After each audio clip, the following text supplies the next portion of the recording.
this. The most common problem-solving technique that we're going to use in Chem 4 is dimensional analysis. But you can't solve everything using dimensional analysis. One of the things you can't solve using dimensional analysis are problems involving temperature conversions. For temperature conversions, we need a mathematical equation. The mathematical equation, we derived this yesterday, right? Degrees Fahrenheit is equal to 9/5 degrees C plus 32 degrees. Did we get that last time? Okay. And so we can do some calculations. So for example, 25 degrees C in chemistry is known as room temperature.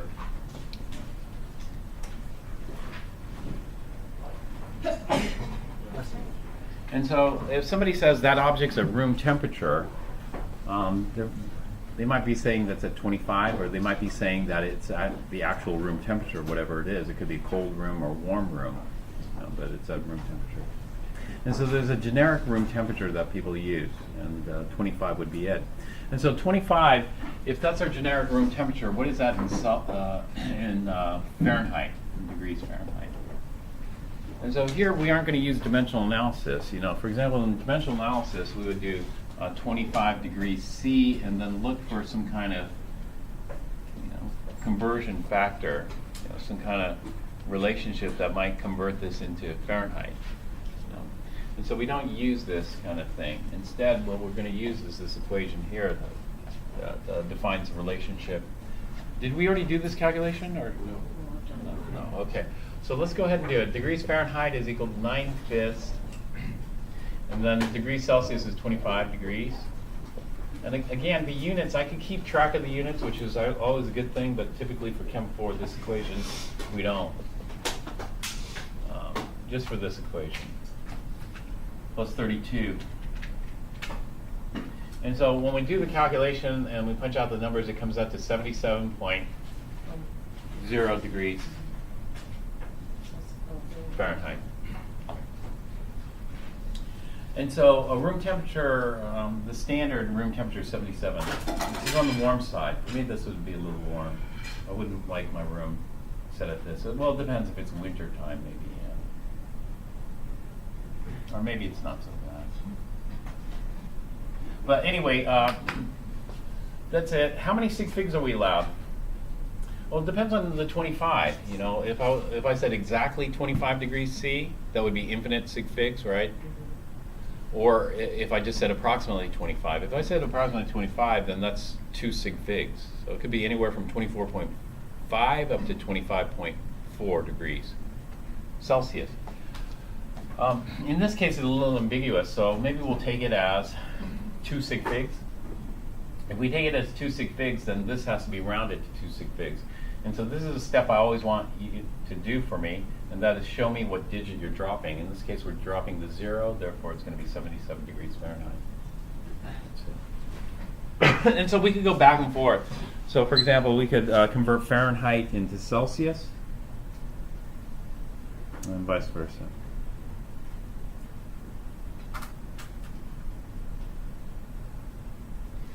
Okay, is that good there?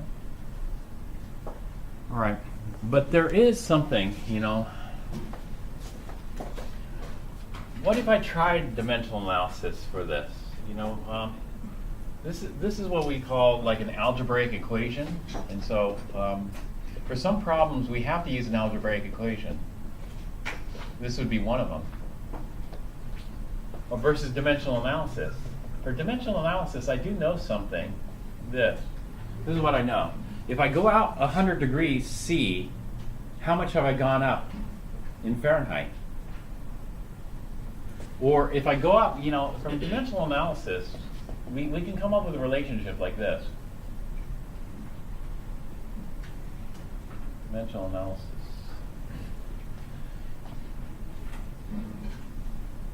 If I go up 100 degrees C, how much Fahrenheit did I just go up? So I know that water boils at 100 degrees C, or, so this is my pot of water. I heated my pot of water up to 100 degrees C, That's with a Celsius thermometer. I get a Fahrenheit temperature and read the Fahrenheit temperature. What is the Fahrenheit temperature? 212 degrees Fahrenheit. 212. But here's something that's a little weird, because if I go up 100 degrees C, didn't I just go up 180 degrees Fahrenheit? In other words, don't I remember that slope? There's a ratio here. For every 180 degrees Fahrenheit, I have 100 degrees C. In fact, this gives us this. This is often written as 1.8 degrees Fahrenheit for every degree C. Is this valid or not valid? Because didn't I just say that 100 degrees C is 212 degrees Fahrenheit? Didn't I say that? Why am I getting 180? Changes linear. Yeah, well, the change is linear, but that's not the reason. The reason is my starting point.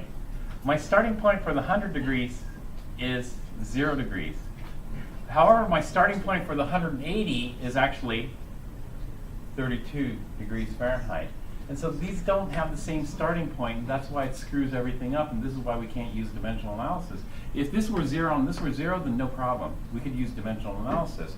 And this you know, I have this car, and this car, the heater kind of, or the climate control kind of, I'm not so happy with, because on the climate control, it does it by degree C. It's a European car, so I can click it from, let's say, 22 to 24.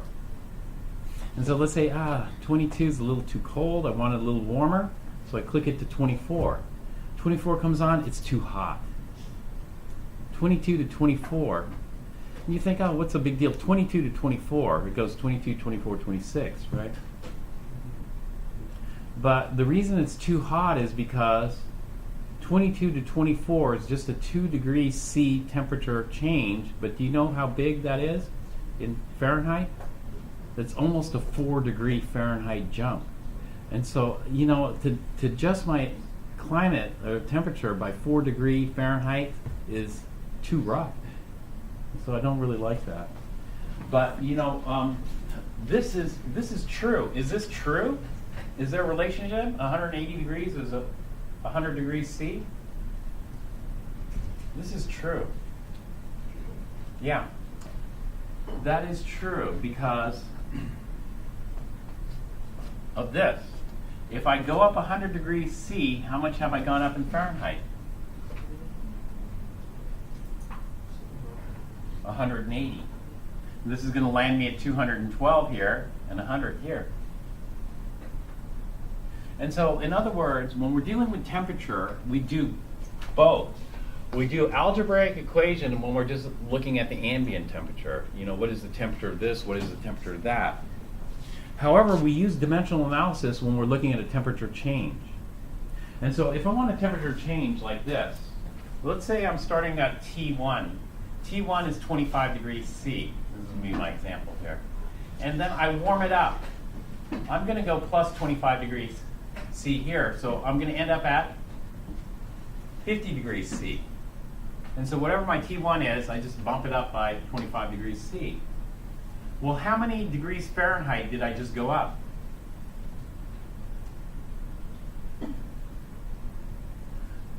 If I wanted to figure out how many degrees Fahrenheit I just went up, would I do the algebraic equation? Or would I use dimensional analysis? The dimensional analysis would be like this. And so you tell me which one's correct. If I say, okay, I just bumped up the temperature by 25 degrees C, how much did I just bump up the temperature in Fahrenheit? And so I would go like this. I'd say 25 degrees C, and then I know that for every 100 degrees C, I've gone up 180 degrees Fahrenheit. And so the degrees C cancel, and that gives me my degrees Fahrenheit. And so if I just jumped up 25 degrees Celsius, then that means I'm going to jump up how much in Fahrenheit? And so I'll take a look. That's going to be 25 times 180 divided by 100. It's a 45, so this means this. I just jumped up by 45 degrees Fahrenheit. Is that true? That's true. This is right. This is right because where did this come from? Do you know where did this ratio come from? This came from delta y over delta x. Do you remember this was the slope of the line that we got? And delta y was the change in Fahrenheit, delta x is the change in degrees C. And so this conversion factor works if we're looking at a temperature change, but just not the ambient temperature, because the ambient temperature is going to depend on this. But if we're looking at just a change, then it's easy. For every 1 degree C temperature change, that's going to be equivalent to 1.8 degree Fahrenheit change. Or for every 9 degree Fahrenheit change, that will be equivalent to a 5 degree Celsius change. And so dimensional analysis works for delta T, right? But the algebraic equation works for just T. And so what's the difference between delta T and a T? Delta T is a change in temperature, whereas T is just your ambient temperature. Does that make sense? And so for temperature, we got to use both. Sometimes we use dimensional analysis, sometimes we use algebraic equation depending on what we're after.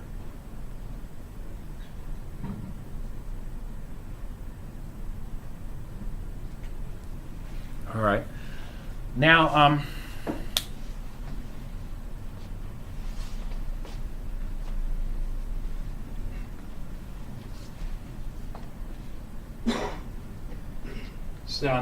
let's take a look. So we have dimensional analysis, we have algebraic equation, and then another common problem-solving technique is, we're going to have two unknowns. If we have two unknowns, then we need two equations. In other words, this is called system of equations. And so we have to solve things by a system of equations.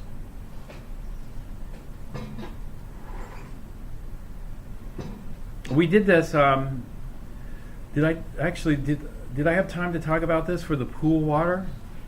Did I talk about the pool water? No. Yeah? What did I say about the pool water?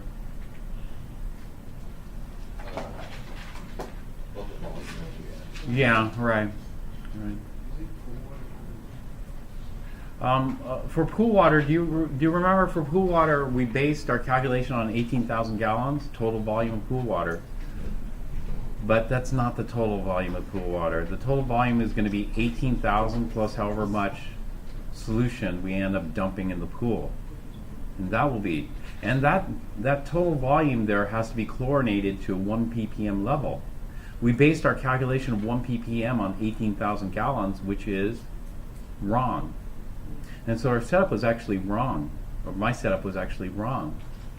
That type of problem is a two unknown, two equation type problem. And so did I set it up? What were the two equations? Yeah, so from yesterday we had the total volume of pool water. V stands for volume of pool water. The total volume of pool water is going to be 18,000 gallons plus X gallons of chlorinating solution. Did I have that? Yes. Yeah. And so we know that, but we have two unknowns. We don't know the total volume and we don't know X. And there's two unknowns. So we need another equation, for this. What's the other equation? Well, the other equation is going to say that did I write it? X gallons of chlorinating solution we can solve using the same setup that we had yesterday. The same setup that we had yesterday is we had the total volume of pool water, which was 18,000 gallons. But now it's not 18,000 gallons because I got to compensate for the little bit extra. And then from the pool water, this was gallons. And so we went from gallons to liters of pool water. And then from liters of pool water, we went to milliliters of pool water. And then from milliliters of pool water, we went to grams of pool water. From grams of pool water, we're just looking at the dimensions here. From grams of pool water, where did we go? From grams of pool water, we went to grams of pure chlorine. That's good. Then from grams of chlorine, we went to chlorine solution, grams of chlorine solution. And then we went to, from grams of chlorine solution, we went to milliliters of chlorine solution. And then from milliliters of chlorine solution, we went to liters. From liters, we went to, actually we stopped there. We stopped here and we got 0.88 liters. But what we should have done for this particular problem is we should have carried it to gallons. And so we needed one extra step here. 1 gallon is equivalent to 3.785 liters. And then convert it to gallons. And then we would be okay. But, you know, if we did it last time, we did it with the wrong volume because the volume we used was 18,000 gallons. The volume we should have used is 18,000 gallons plus X. But what is X? Well, X is this. And so this is like, oh, we need V to solve this and we need X to solve that. So we got two unknowns. But fortunately, we have two equations. And so what we're going to do is we're going to substitute this. For V, we're going to just put in 18,000 plus X. If we plug in 18,000 plus X for V, then we have one equation, one unknown, and then just solve that for X. Does that make sense? What we're doing for this? Yeah? No? Okay. And so this is a problem. And there are other kinds of problems with two equations, two unknowns that we'll encounter. Like this. Okay. The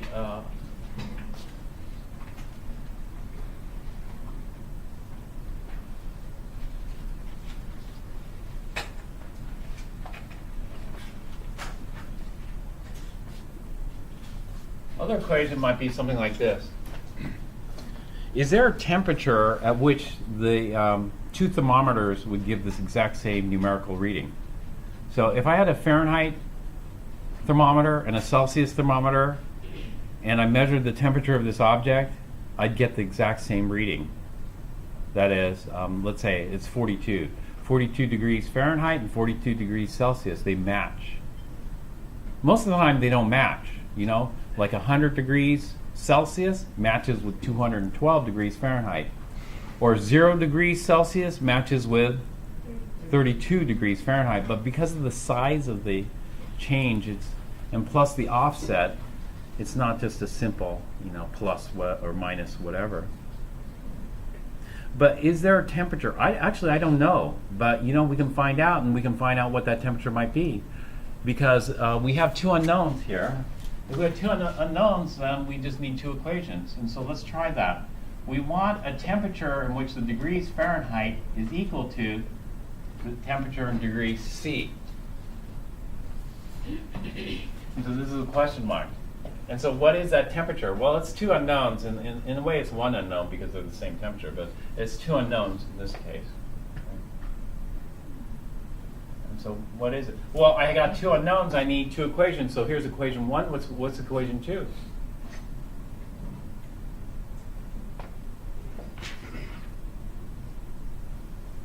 Equation two might look like this. Temperature in degrees Fahrenheit is equal to 9/5 temperature in degrees C plus 32 degrees. And so here I'm using the notation loosely. Sometimes we'll just call it degrees F. Sometimes I'll call it temperature in degrees F. Depends on how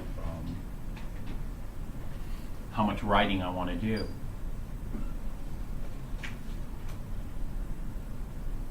And so now, okay, I have two unknowns, two equations. How do I solve it? Well, you solve it like any other thing. You know, like any other algebraic equation. What do? You solve one of the equations for a variable, and then you substitute. And so maybe it's easier if we do this in terms of x and y. So let's call temperature in degrees Fahrenheit y. And let's call temperature in degrees Celsius x. And so I have here y is equal to x. And then down here I'll have y is equal to 9/5 x plus 32 degrees. And then I'll substitute. I'm going to substitute here. I got y. Let's go ahead and substitute x for that. And so I get x is equal to 9/5 x plus 32 degrees. And so solving this, let's get the x terms on one side. And so what I'm going to do is let me subtract the 32 and subtract an x.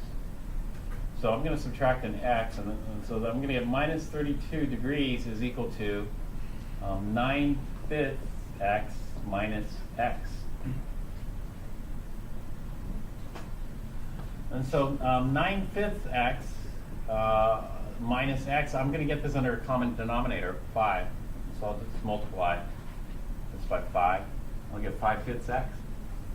So 9/5 x minus 5/5 x gives me 4/5 x. And then solve for x. X is equal to minus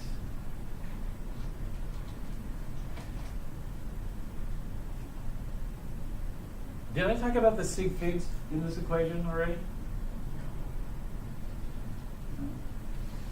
Maybe I need to do that. How many sig figs in 9/5? Infinite. It's from definition, right? 180 over 100. How many sig figs in 32? Infinite. So we don't have to worry about sig figs in this equation.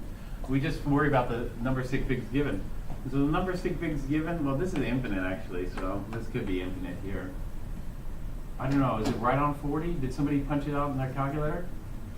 It says 40 degrees, exactly 40 degrees. And so, well, is that really true? At minus 40 degrees, it doesn't matter if it's the Fahrenheit or the Celsius thermometer, it's going to give you the same reading. How can we double check this?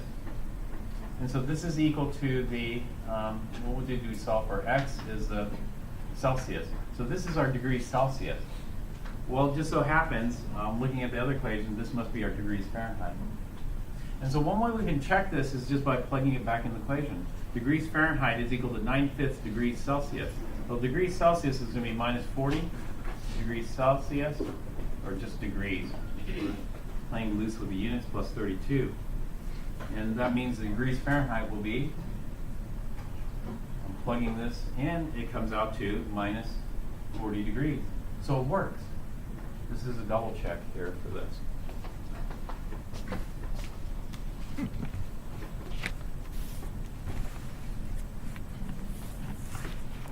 So that's a challenging problem, you know, to see.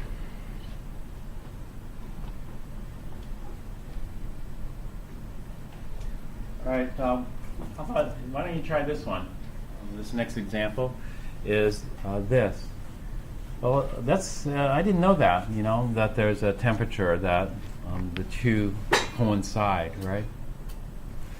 But is there a temperature at which, let's say, is there a temperature in Fahrenheit which would be double the temperature in degrees C? So for example, if I'm at 100 degrees C, it would be 200 Fahrenheit. Well, if I'm at 100 degrees C, it'd be 212, so more than double. But anyway, is there a temperature that exists that will be